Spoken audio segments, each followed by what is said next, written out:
D'après une étude francilienne, de bien étranges comportements ont envahi la population, se laissant détecter par d'infimes détails déroutants.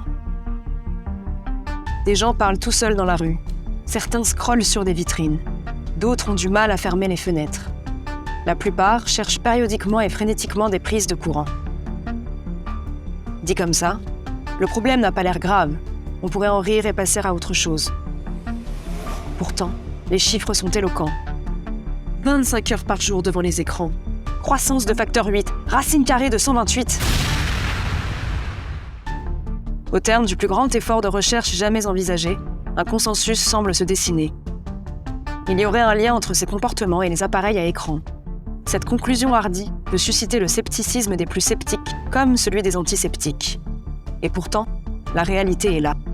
Toutes les données de cette aventure scientifique ont été compilées dans un livre essentiel que mettent aujourd'hui à disposition du public les éditions universitaires Fluide Glacial.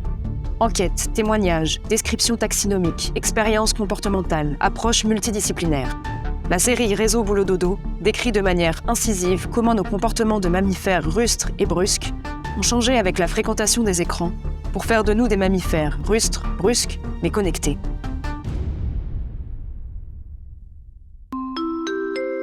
Attention, Réseau Boulot Dodo se présente sous la forme de livre.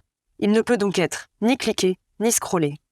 Vous devez tourner la partie rigide de l'objet pour atteindre l'intérieur, où des parties plus souples, surnommées pages, peuvent être tournées également.